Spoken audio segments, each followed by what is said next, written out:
So, I made a video yesterday titled Why SpringTrap Should Not Be in Dead by Daylight. And the community reaction wasn't great, I will say. Which I didn't really expect it to be. I'm telling a fan base that two of potentially their favorite games should not mix. And people did not like it, okay?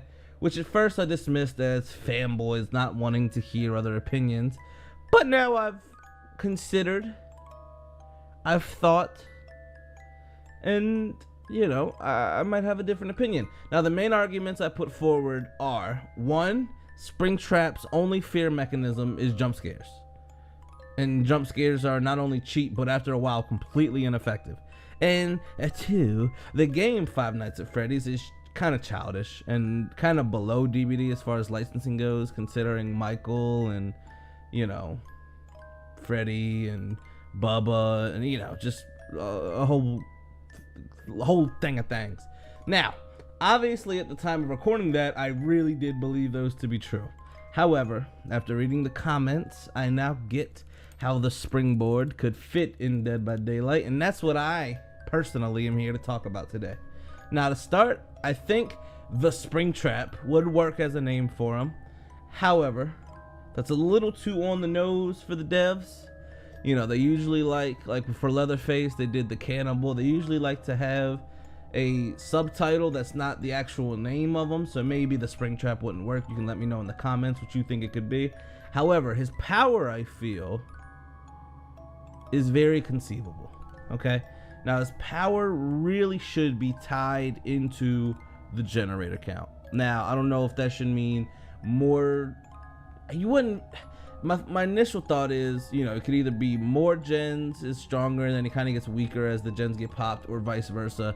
Both are bad, because one is going to require you to be weaker late game where you need to be strongest, and the second one is going to require you to really only be strong late game when you need strength throughout the whole trial.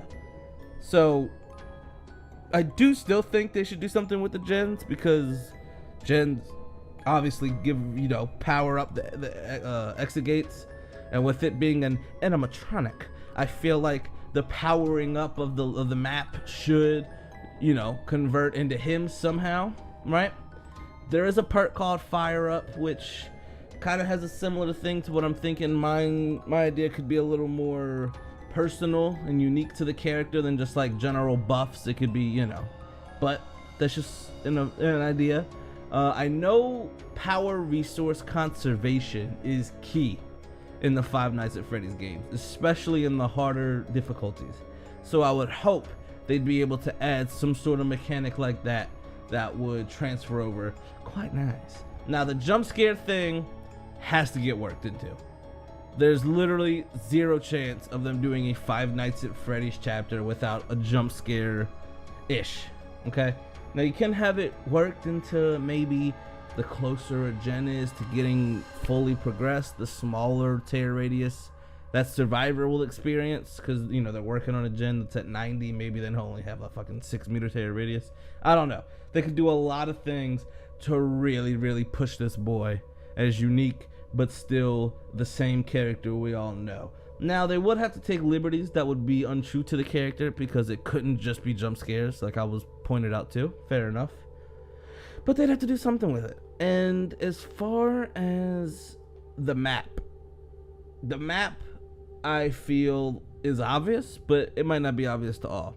With the Silent Hill DLC, they chose different elements from Silent Hill 1, 2, and 3 to include in the chapter.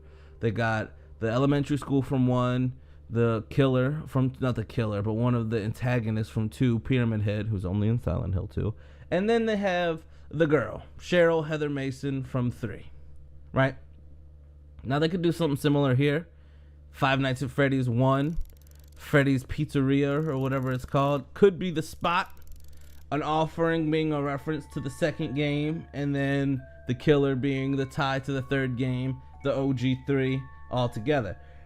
Maybe not. Maybe they'd want to do all from the third game, where SpringTrap is prominent. SpringTrap is technically in the first and second game. We don't see him. He's locked away, but he's there.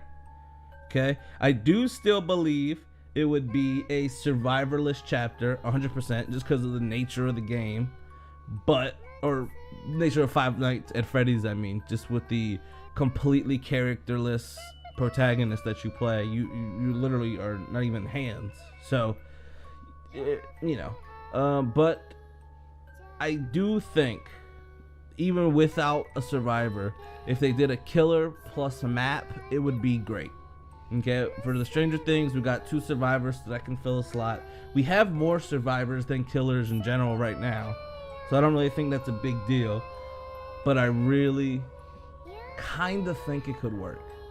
Kind of. They would have to go more spooky and atmospheric than just like, ha, jump scares, right? But I think it could work. I really think it could work now. I also have heard, I'm not going to put this out because it's not complete, but I've heard and have rendered a few Five Nights at Freddy's Terror Radius music that I will put it out. A few Terror Radius music. Oh boy. A few musical Terror Radius much applause that I could throw on there, and y'all can just get a little flavor for that. One of them was using the original Freddy's sleep box, or whatever you want to call it, his little music box. With a fucking underneath. Oh, it's gonna be fucking fantastic. Anyway, there's a lot of potential here. My initial opinion was wrong. I was just thinking, ugh, Five Nights at Freddy's, little kids, get them out of here. I now think this can move in another direction. If you disagree or do agree, let me know what you think. I'm totally up for Discord. I love it. Please comment below. Thank you for watching, and have a great day.